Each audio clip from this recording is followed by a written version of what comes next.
लोकसभा निवडणुकीचा प्रचाराचा शेवटचा दिवस असल्यानं प्रचार संपणार आहे आणि जेव्हा प्रचार संपतो तेव्हाच खरा राहुरी तालुक्याचा प्रचार सुरू होतो। मतदानाच्या 24 तास अगोदर या ठिकाणी खरा प्रचार होत असल्याचा मला अनुभव आहे। वैचारिकतेने समृद्ध असलेला हा तालुका सुसंस्कृत नेतृत्व स्वीकारेल असा विश्वास महायुतीचे उमेदवार डॉ. सुजय विखे पाटलांनी व्यक्त केला।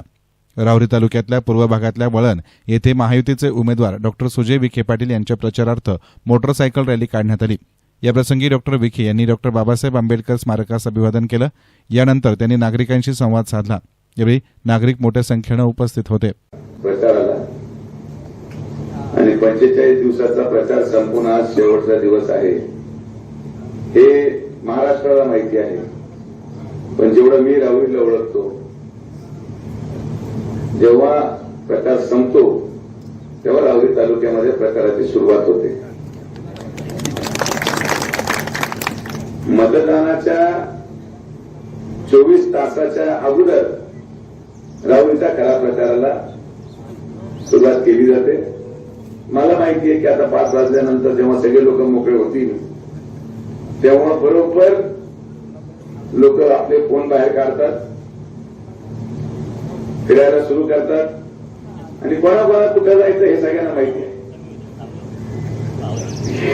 आता ज्याला माहिती आहे त्याला ठीक आहे, ज्यांना माहीतच नाही त्यांना दोष देऊन काही आपल्याला उपयोग नाही। मला विश्वास आहे आज अनेक नवीन युवक आपल्याबरोबर जुळालेले आहेत। मी त्यांना सांगू इच्छितो की अतिशय योग्य निर्णय त्यांनी या ठिकाणी घेतला।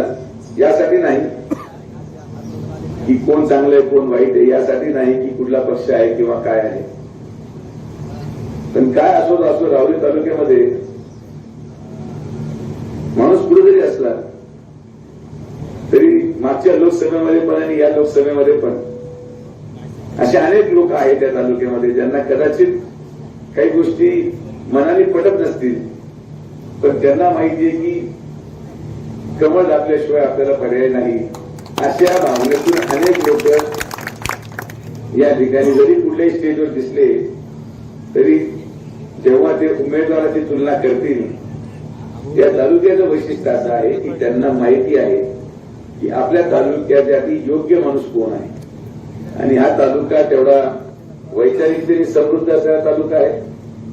हा तालुका सुसंस्कृत लोकप्रतिनिधीला निवडून देणारा तालुका आहे, सुशिक्षित लोकप्रतिनिधीला निवडून देणारा तालुका आहे। आणि म्हणून आज या कार्यक्रमाच्या माध्यमातून मला ठाम विश्वास आहे की जे काम आपण अनेक मागच्या 5 वर्षांमध्ये करण्याचा प्रयत्न केला, प्रामाणिक प्रयत्न केला, ते काम यापुढे देखील चालू ठेवण्याचं काम आपण करू। पाण्याची मागणी कालव्यांद्वारे शेतीसाठी होत आहे।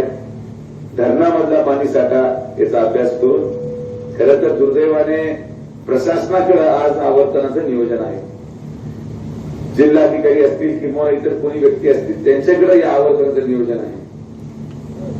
मला असं वाटतं की 13 तारखेला मतदान संपल्यानंतर थोडीशी आचारसंहिता शिथिल झाल्यावर याच्यावर निर्णय घ्यायचा अधिकार हा पालकमंत्री आणि खासदाराकडे राहील।